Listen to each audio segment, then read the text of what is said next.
Hello दोस्तों, स्वागत है हमारे YouTube channel SK study point पर। बहुत बड़ी अपडेट के साथ आपके सामने उपस्थित हुए हैं क्योंकि बीपीएससी जो है 17वीं का नोटिफिकेशन जारी कर दिया गया है। तो क्या है माजरा, पूरे विस्तार से जानते हैं। कितनी उम्र सीमा रहेगी, कितनी सीटें है, कौन कौन सा पोस्ट है ना, पीटी का सिलेबस क्या है, मेंस का सिलेबस क्या है, पूरी कहानी इसमें हम आपको बताएंगे। जितना प्रोसेस किया जाता है आपका बीपीएससी में, वो सारे के सारे हम इस वीडियो में आपको क्लियर करने वाले हैं।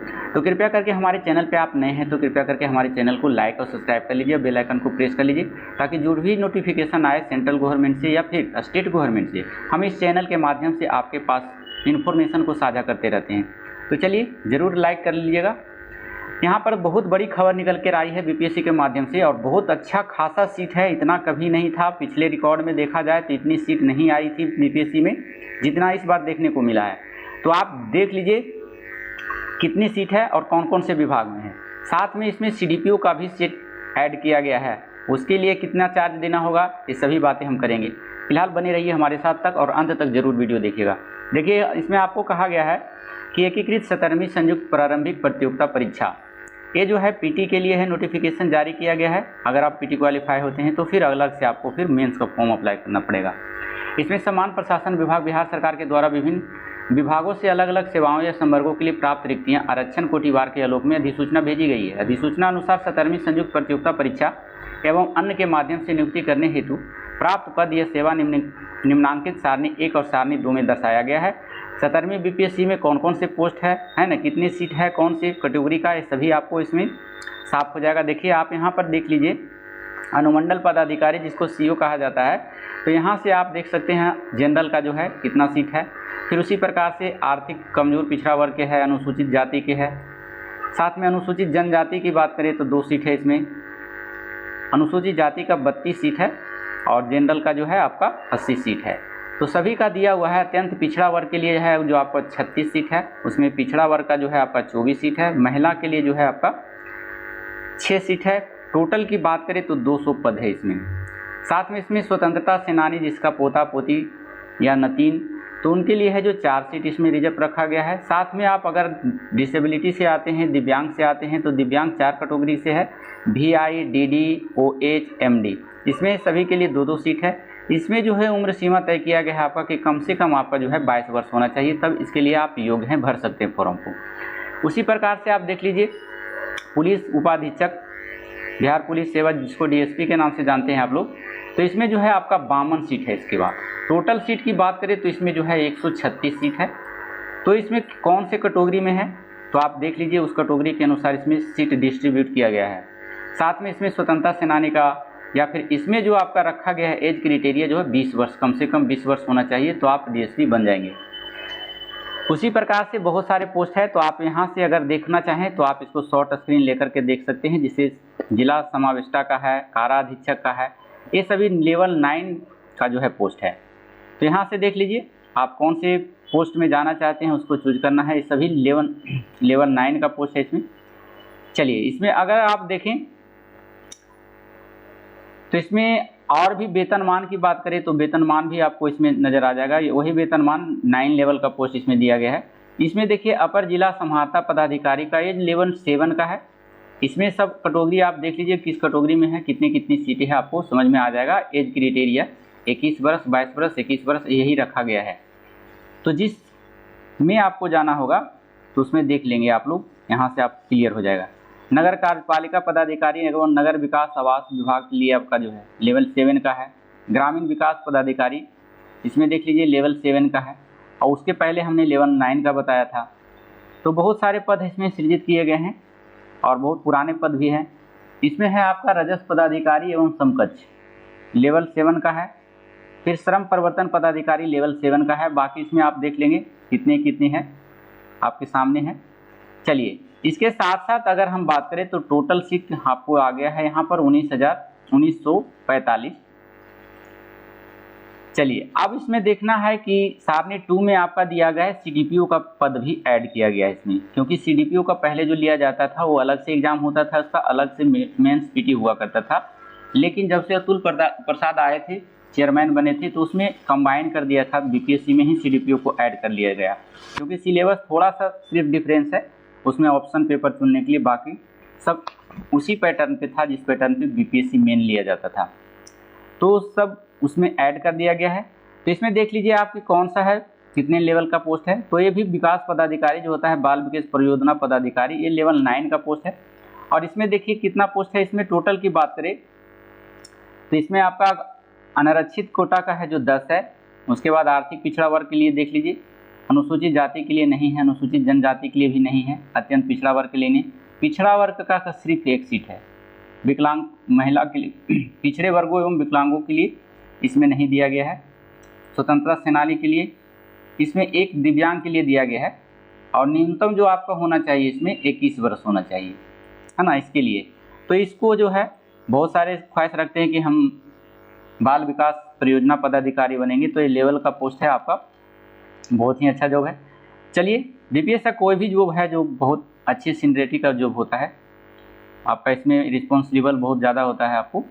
तो चलिए यहाँ से आप देखें, आप उसके बाद आपको लेके चलते हैं शैक्षणिक योग्यता के बारे में। शैक्षणिक योग्यता के बारे में अगर बात करें तो देखिए, परीक्षा का नाम 17वीं बीपीएससी आपको दिया गया है और साथ में इसमें इंक्लूड किया गया है सीडीपीओ का। ये तो बीपीएससी है, साथ में इंक्लूड है आपका विकास पदाधिकारी, परियोजना पदाधिकारी। अब इसकी शैक्षणिक योग्यता की बात करें तो शैक्षणिक योग्यता है मान्यता प्राप्त विश्वविद्यालय से आपका ग्रेजुएशन होना जरूरी है। साथ में अगर आप सीडीपीओ बनना चाहते हैं तो उसके लिए जो है मान्यता प्राप्त विश्वविद्यालय से स्नातक की डिग्री। वैकल्पिक विषय आपको होना चाहिए, उसमें आपको चूज करना पड़ेगा वैकल्पिक विषय में आपको, या फिर गृह विज्ञान लेना पड़ेगा, या फिर मनोविज्ञान, या फिर समाजशास्त्र, या श्रम एवं समाज कल्याण। इसमें से 4 विषय में से एक विषय आपको चूज करना होगा अगर आप सीडीपीओ बनना चाहते हैं तो। साथ में यहाँ पर देख लीजिए, ऑनलाइन आवेदन भरते समय आवेदक को शैक्षणिक योग्यता के कॉलम में स्नातक या समतुल्य उत्तीर्णता संबंधी पूर्ण सूचना देना अनिवार्य होगा। साथ में साथ इसमें विशेष शैक्षणिक योग्यता एवं विशेष वैकल्पिक विषय वाले पद के लिए अभ्यर्थियों को ऑनलाइन आवेदन करते समय पद का चयन करना अनिवार्य है। जब ऑनलाइन करेंगे उसी समय आप है जो पोस्ट को चूज कर लेंगे, अन्यथा उक्त पद के लिए उसकी उम्मीदवारी दावेदारी की मान नहीं होगा। अगर नहीं चूज करते हैं तो अगर आपका सिलेक्शन हो जाता है तो उसमें है जो आप फिर दावा करेंगे कि हमको ये पोस्ट चाहिए तो आपको फिर नहीं दिया जाएगा। इसीलिए ऑनलाइन भरते समय आपको पोस्ट को चूज कर लेना है। साथ में आरक्षण की बात करें तो आरक्षण का लाभ राज्य सरकार के प्रचलित आरक्षण नियमों के अनुसार और राज्य सरकार के सक्षम स्तर के निर्मित प्रमाण पत्र के आधार पर ही होगा। तो जिस तरह से आपको मिलता है SC ST OBC NCL वगैरह का, तो सरकार के अनुसार से आरक्षण दे होगा। ऑनलाइन आवेदन पत्र में इंगित कॉलम में आरक्षण का दावा नहीं करने पर आरक्षण का लाभ नहीं मिलता। अगर आप आरक्षण का दावा नहीं करते हैं, उसका जो है प्रमाण नहीं देते हैं, तो फिर आपको आरक्षण का लाभ से वंचित कर दिया जाएगा।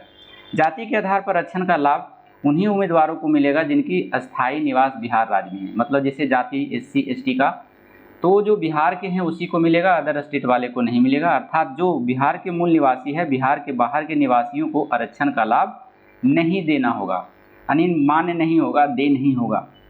आप जनरल में काउंट किए जाएंगे, सभी जानते हैं आप लोग।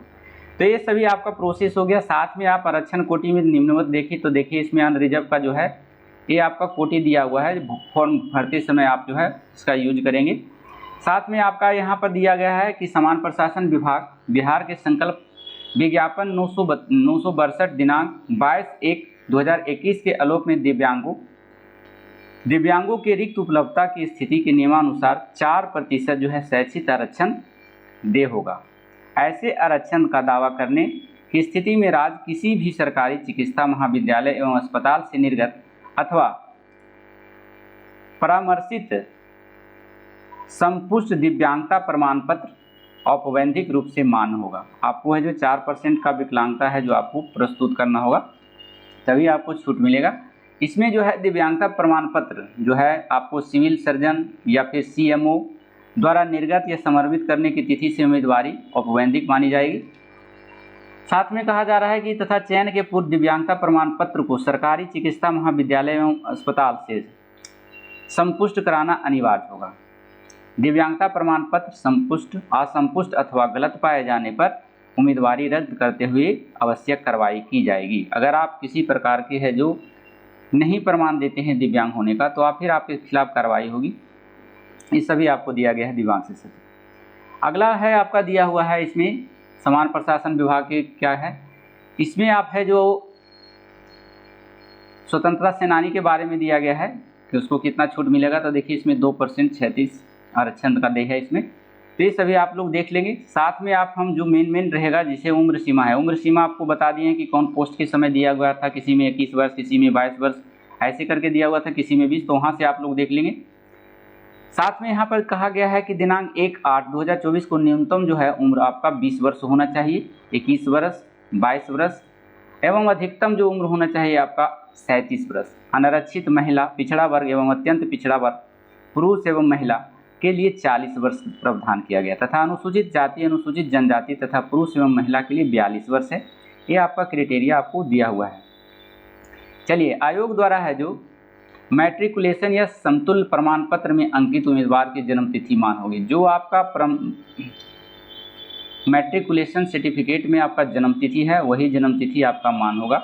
अगर बदलाव है आपके वोटर आईडी कार्ड में या फिर आधार कार्ड में या फिर पैन कार्ड में तो मान्य नहीं होगा। जो भी आपका मान होगा इसी से संबंधित होना चाहिए मैट्रिकुलेशन जन्म प्रमाण पत्र।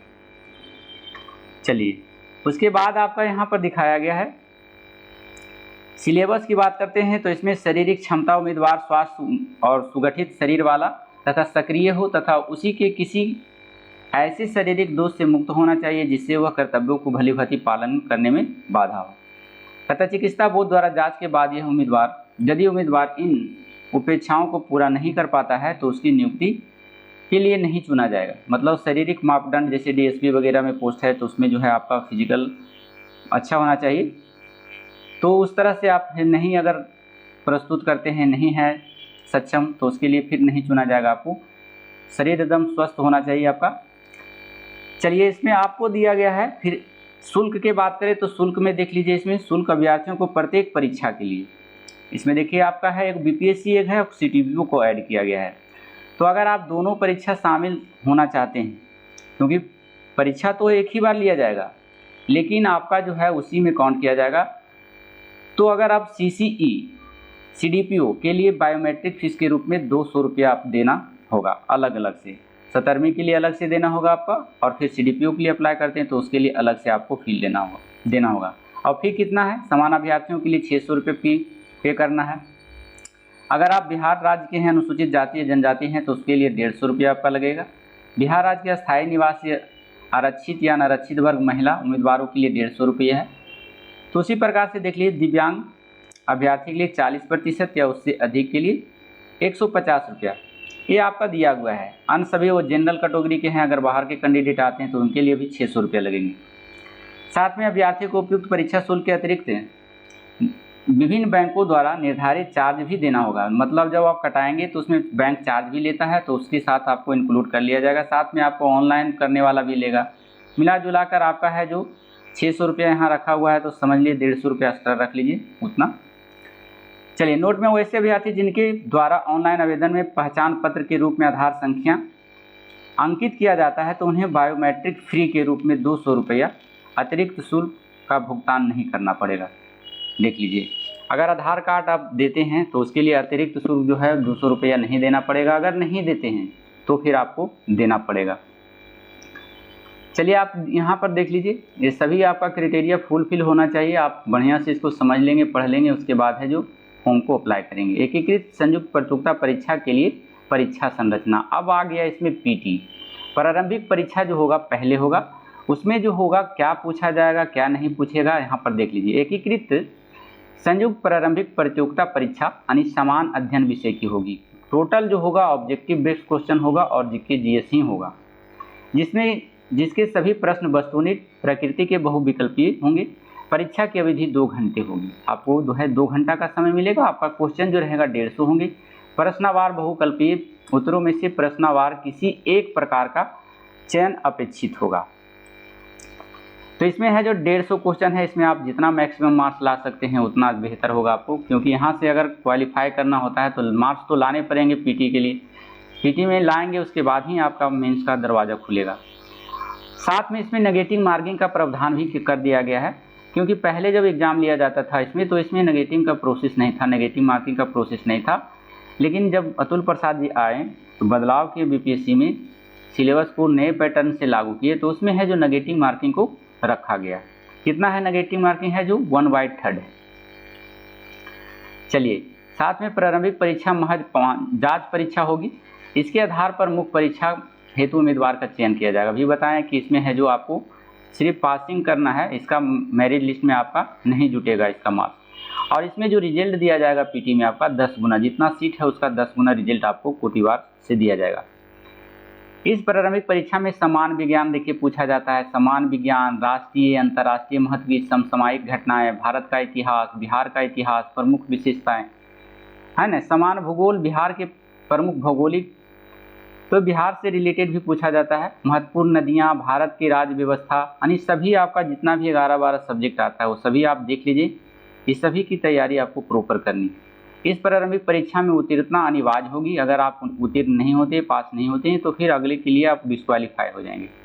क्राइटेरिया रखा गया है आपका पास होने के लिए कि अगर आप समान वर्ग से हैं तो 40% लाना होगा, है ना। पिछड़ा वर्ग से है तो 36.5%, अत्यंत पिछड़ा है तो 34%, अनुसूचित जाति जनजातीय महिला के हैं तो इसके लिए जो है आपका 32%। ये सब एक क्राइटेरिया दिया हुआ है, बट ये सब फॉलो होता ही नहीं है। आप जितना मैक्सिमम मार्क्स लाएंगे उतना ही आपके लिए बेहतर होगा पीटी में। ये सब एक सिर्फ नाम के लिए दिया गया है कि ऐसा कभी नहीं होता है कि जिसका 40% है उसका रिजल्ट हो जाए, एक ऐसा रखा गया है।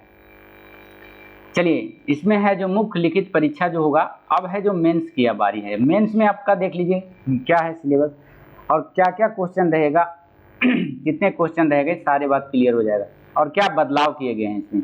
देखिए, परीक्षा का नाम जो है आप जानते हैं बीपीएससी प्रतियोगिता परीक्षा है। इसमें अनिवार्य कोड जो आपका रहेगा, आपका 4 पेपर रहेगा, देना होगा एग्जाम। पहला पेपर आपका हिंदी होगा, समान हिंदी, जो 100 प्रश्न पूछे जाएंगे। इसमें आपको है जो 30% अंक लाना जरूरी है ना, अनिवार्य होगा। किंतु मेधा निर्धारण में प्रयोजनार्थ हेतु को गणना नहीं किया जाएगा, मेरिट लिस्ट में यह नहीं जुटेगा। सिर्फ इसमें क्वालिफाई होना है। 100 नंबर का आपका हिंदी रहेगा और आपको 30 नंबर लाना है, पासिंग मार्क्स लाना है। मेन पेपर आपका होगा 2, पेपर 1, पेपर 2 और एक है जो निबंध रहेगा। यही 300 क्वेश्चन का रहेगा जो आपका भविष्य तय करेगा। देखिए यहाँ पर क्या है, समान अध्ययन पेपर 1 जो रहेगा आपका वो 300 अंक के पूछे जाएंगे, जो बिल्कुल सिर्फ है इतिहास पर आधारित है। जिसका इतिहास कंप्लीट है वो 300 नंबर ला लेंगे इसमें। दूसरा जो है आपका पेपर 2 में आपका रहेगा पॉलिटी रहेगा, ज्योग्राफी रहेगा, साइंस एंड टेक्नोलॉजी रहेगा। ये सभी मिलाकर जो रहेगा आपका 300 क्वेश्चन का रहेगा, 300 अंक का रहेगा। तो इसमें क्वेश्चन कितना रहेगा ये सभी हम अगले वीडियो में आपको प्रोवाइड करेंगे। फिलहाल यह जो नंबर रहेगा आपका 300 नंबर के पूछे जाएंगे। पेपर 1, पेपर 2 दोनों 300 नंबर का रहेगा। और साथ में जो नया जोड़ा गया है, पहले ये नहीं था निबंध। ये निबंध को जब बीपीएससी आया था 67वीं के बाद 68वीं में, तब इसमें है जो लागू कर दिया गया। तो इसमें जो है निबंध फिर ला दिया गया है, जो निबंध जो है आपका 300 अंक का होगा। बिल्कुल ये जो है यूपीएससी तरह के पैटर्न को लागू कर दिया गया है। साथ में एक और भी विषय ऐड कर दिया गया है, वैकल्पिक विषय। वैकल्पिक विषय आप कौन से विषय में महारत हासिल किए हुए हैं, उससे आपको क्वेश्चन 100 नंबर का पूछा जाएगा। वो भी एमसीक्यू में पूछा जाएगा, ऑब्जेक्टिव में पूछा जाएगा। निम्नलिखित ऐच्छिक विषय में एक विषय का चयन करना होगा। बहुत सारे विषय रहते हैं, इसमें कोई एक विषय जिसमें आपको महारत हासिल है, जो ऑप्शनल विषय लेना चाहते हैं, उसके लिए आपको है जो 100 नंबर का ऑब्जेक्टिव क्वेश्चन पूछा जाएगा। और इसमें है जो न्यूनतम प्राप्तांक अंक प्राप्त करना अनिवार्य है ना। इसमें जो है क्राइटेरिया आपका रखा गया है कि इसका जो है मेगा सूची में ये भी नहीं जुटेगा। तो आप देख लीजिए कि जो ऑप्शनल आप लेंगे, ऑब्जेक्टिव 100 क्वेश्चन पूछेगा, उसका भी आपका मेंस में नहीं जुटेगा, साथ में हिंदी का नहीं जुटेगा। तो आपको फोकस करना है किस पर, ज़्यादा जोड़ लगाना है पेपर 1, पेपर 2 और निबंध पर। यही आपकी नैया को पार लगाएगा और आपको है जो ऑफिसर बनाएगा। हाँ, अगर इसमें क्वालिफाई नहीं करते हैं तो फिर आप डिस्क्वालीफाई होगा। इसको भी ध्यान में लेकर चलना है कि हिंदी को हल्के में ही नहीं लेना है, पासिंग मार्क्स लाना जरूरी है। और प्लस ऑप्शनल में जो 100 नंबर का ऑब्जेक्टिव पूछा जाएगा उसमें भी आपको लाना जरूरी है। साथ में अगर आप कृषि विज्ञान, पशुपालन, किसी भी बहुत सारा विषय दिया हुआ है तो एक विषय चूज कर लेंगे, उसमें आपको 100 नंबर का ऑब्जेक्टिव पूछा जाएगा। बहुत सारा देखिए इसमें है, जैसे आपका है हिंदी, उर्दू, बांग्ला, संस्कृत, फारसी, अरबी, जो भी है इस सभी में आपको एक विषय लेना है। जो आपका है हिस्ट्री है, सभी इतिहास है, भौतिकी है, देखिए सब दिया हुआ है। कोई भी विषय आप ले सकते हैं, उसमें से आपको ऑब्जेक्टिव 100 नंबर का पूछा जाएगा, जिसका मेगा सूची में यह अंक नहीं जोड़ा, सिर्फ क्वालिफाई नेचर का रहेगा। चलिए उसके बाद परीक्षा पद का नाम, दूसरा नंबर में जो है आपको बताया कि CDPO का पद भी इसमें ऐड किया हुआ है, बाल विकास परियोजना पदाधिकारी, जिसमें इसमें भी वही सिलेबस रहेगा, सिर्फ थोड़ा सा बदलाव क्या है कि समान हिंदी तो वही रहेगा, पेपर 1 भी वही रहेगा आपका, समान अध्ययन पेपर 1 और समान अध्ययन पेपर द्वितीय 2, यानी पेपर 1, 2 तो रहेगा। इसमें हिंदी आपका नहीं दिया हुआ है, जो हिंदी निबंध लिया जाता है उसमें नहीं इसको देना पड़ेगा आपका 300 नंबर का। उसमें से क्या होगा 300 नंबर का इसमें पूछा जाएगा आपका, देख लीजिए यहाँ पर वैकल्पिक विषय जो ऑप्शनल लेंगे उसमें से आपको 300 नंबर का पूछा जाएगा। निम्नलिखित ऐच्छिक विषय में से एक विषय का चयन करना होगा जो 300 नंबर का होगा। वहाँ पर था जो निबंध 300 नंबर का था और यहाँ जो है आपका ऑप्शनल जो लेंगे वो 300 नंबर का रहेगा। तो यही डिफरेंस है उसमें से मेन BPSC में और CDPO में।